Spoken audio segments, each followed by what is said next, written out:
بسم اللہ الرحمن الرحیم۔ اللہ کے نام سے جو سراسر رحمت ہے، جس کی شفقت ابدی ہے۔ یا ایہا الذین آمنوا انفقوا مما رزقناکم من قبل ان یأتی یوم لا بیع فیہ ولا خلة ولا شفاعہ والکافرون هم الظالمون۔ ایمان والو، تم انہیں ان کے حال پر چھوڑو، اور جو کچھ ہم نے تمہیں دیا ہے اس میں سے اللہ کی راہ میں اس دن کے آنے سے پہلے خرچ کر لو جس میں نہ خرید و فروخت ہوگی، نہ کسی کی دوستی کام آئے گی، اور نہ کوئی سفارش نفع دے گی۔ اور حقیقت یہ ہے کہ اس دن کے منکر ہی اپنی جان پر ظلم ڈھانے والے ہیں۔ اللہ لا الہ الا هو الحی القیوم لا تأخذه سنة ولا نوم له ما في السماوات وما في الأرض من ذا الذي يشفع عنده إلا بإذنه يعلم ما بين أيديهم وما خلفهم ولا يحيطون بشيء من علمه إلا بما شاء وسع كرسيه السماوات والأرض ولا يؤوده حفظهما وهو العلي العظيم۔ اس دن معاملہ صرف اللہ سے ہوگا، اللہ جس کے سوا کوئی الہ نہیں، زندہ اور سب کو قائم رکھنے والا، نہ اس کو اونگ لاحق ہوتی ہے نہ نیند۔ زمین اور آسمانوں میں جو کچھ ہے سب اسی کا ہے۔ کون ہے جو اس کی اجازت کے بغیر اس کے حضور میں کسی کی سفارش کرے؟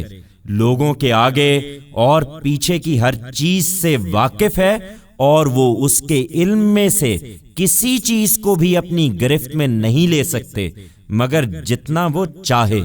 اس کی بادشاہی زمین اور آسمانوں پر چھائی ہوئی ہے، اور ان کی حفاظت اس پر ذرا بھی گرا نہیں ہوتی، اور وہ بلند ہے، بڑی عظمت والا ہے۔ لا اکراہ فی الدین قد تبین الرشد من الغی ومن يكفر بالطاغوت ويؤمن بالله فقد استمسك بالعروة الوثقى لا انفصام لها والله سميع عليم۔ یہ جو رویہ چاہیں اختیار کریں، دین کے معاملے میں اللہ کی طرف سے کوئی جبر نہیں ہے۔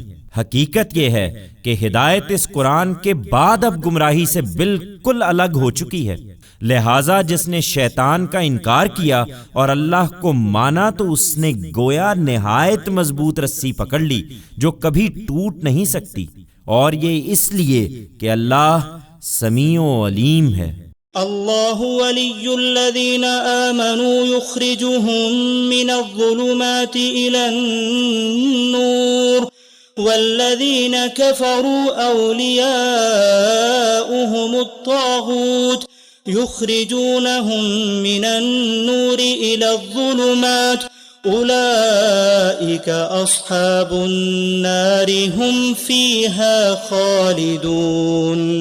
یہ ہدایت پانا چاہیں تو اللہ ماننے والوں کا مددگار ہے، وہ انہیں اندھیروں سے روشنی کی طرف نکال لے جاتا ہے۔ اس کے برخلاف نہ ماننے والوں کے مددگار ان کے شیاطین ہیں، وہ انہیں روشنی سے اندھیروں کی طرف نکال لے جاتے ہیں۔ یہی دوزخ کے لوگ ہیں، یہ اس میں ہمیشہ رہیں گے۔ الم تر الى الذی حاج ابراہیم فی ربہ ان آتاہ اللہ الملک اذ قال ابراہیم ربی الذی یحیی ویمیت قال انا احیی وامید قال ابراہیم فإن اللہ یأتی بالشمس من المشرق فأت بها من المغرب فبهت الذي كفر والله لا يهدي القوم الظالمين۔ اس بات کو سمجھنا چاہتے ہو تو اس کی مثالیں بہت ہیں۔ کیا تم نے اس شخص کو نہیں دیکھا جس نے ابراہیم سے اس کے پروردگار کے معاملے میں حجت کرنا چاہی، اس لیے کہ اللہ نے اسے اقتدار عطا فرمایا تھا؟ اس وقت جب ابراہیم نے اس سے کہا کہ میرا پروردگار تو وہ ہے جو مارتا اور جلاتا ہے، اس نے جواب دیا کہ میں بھی مارتا اور جلاتا ہوں۔ ابراہیم نے فوراً کہا، اچھا تو یوں ہے کہ اللہ سورج کو مشرق سے نکالتا ہے، تم ذرا اسے مغرب سے نکال لاؤ۔ سو یہ سن کر وہ منکر حق بالکل حیران رہ گیا، اور حقیقت یہ ہے کہ اس طرح کے ظالم لوگوں کو اللہ کبھی ہدایت نہیں دیتا۔ أو كالذي مر على قرية وهي خاوية على عروشها قال أنى يحيي هذه الله بعد موتها فأماته الله 100 عام ثم بعثه قال كم لبثت قال لبثت يوما أو بعض يوم قال بل لبثت 100 عام فانظر إلى طعامك وشرابك لم يتسنه وانظر إلى حمارك ولنجعلك آية للناس وانظر إلى العظام كيف ننشزها ثم نكسوها لحما فلما تبين له قال أعلم أن الله على كل شيء قدير۔ یا اس شخص کی مثال ہے جس کا گزر ایک بستی پر ہوا جو اپنی چھتوں پر گری پڑی تھی۔ اس نے حیرت سے کہا، اس کے اس طرح فنا ہو جانے کے بعد اللہ اسے کس طرح دوبارہ زندہ کرے گا؟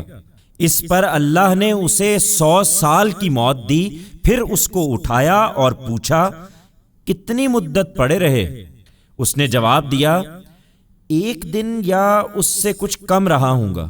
فرمایا نہیں بلکہ 100 سال اسی حالت میں تم پر گزر گئے، اب ذرا اپنے کھانے اور پینے کی چیزوں کو دیکھو، ان میں سے کوئی چیز سڑی نہیں۔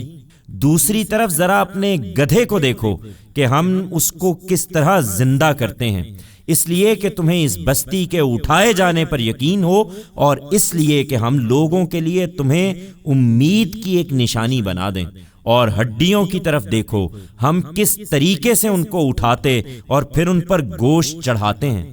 اس طرح جب حقیقت اس پر واضح ہو گئی تو وہ پکار اٹھا کہ اب کوئی تردد نہیں رہا، میں جانتا ہوں کہ اللہ ہر چیز پر قدرت رکھتا ہے۔ وَإِذْ قَالَ إِبْرَاهِيمُ رَبِّ أَرِنِي كَيْفَ تُحْيِي الْمَوْتَى قَالَ أَوَلَمْ تُؤْمِنْ قَالَ بَلَى وَلَكِنْ لِيَطْمَئِنَّ قَلْبِي قال فخذ 4 من الطير فسرهن إليك ثم اجعل على كل جبل منهن جزءا ثم ادعهن يأتينك سعيا واعلم ان اللہ عزیز حکیم۔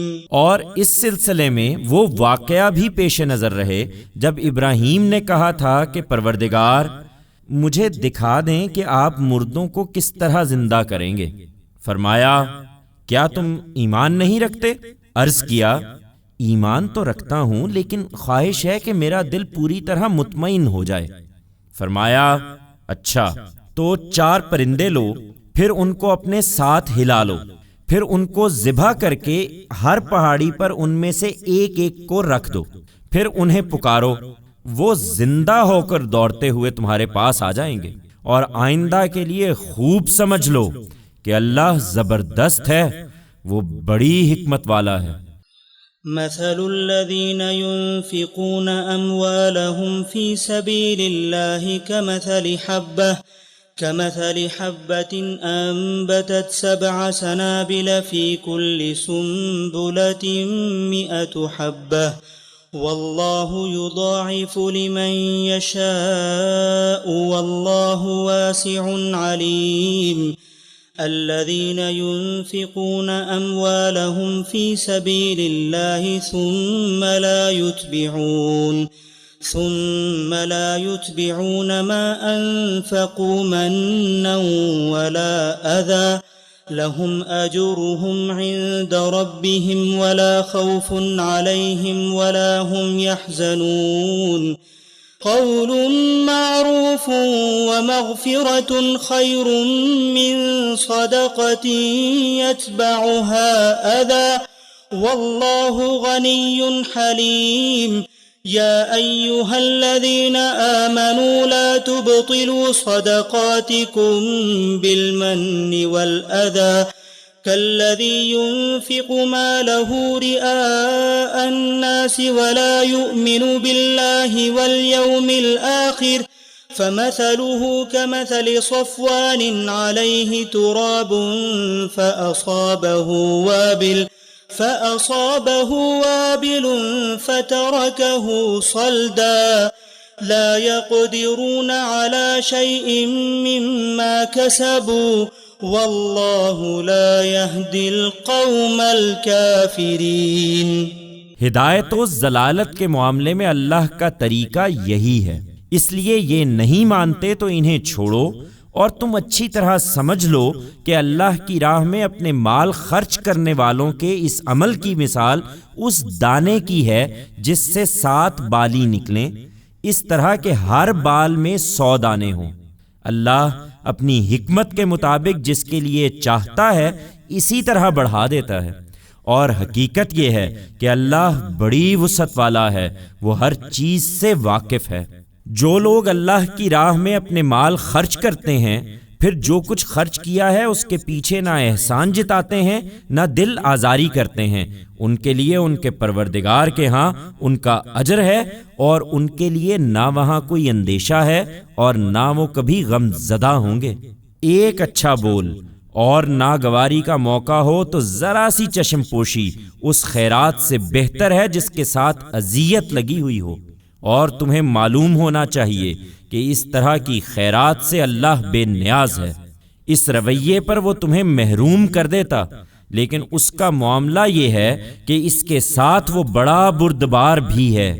ایمان والو، احسان جتا کر اور دوسروں کی دل آزاری کر کے اپنی خیرات کو ان لوگوں کی طرح ضائع نہ کرو جو اپنا مال لوگوں کو دکھانے کے لیے خرچ کرتے ہیں اور وہ نہ خدا پر ایمان رکھتے ہیں اور نہ قیامت کے دن کو مانتے ہیں۔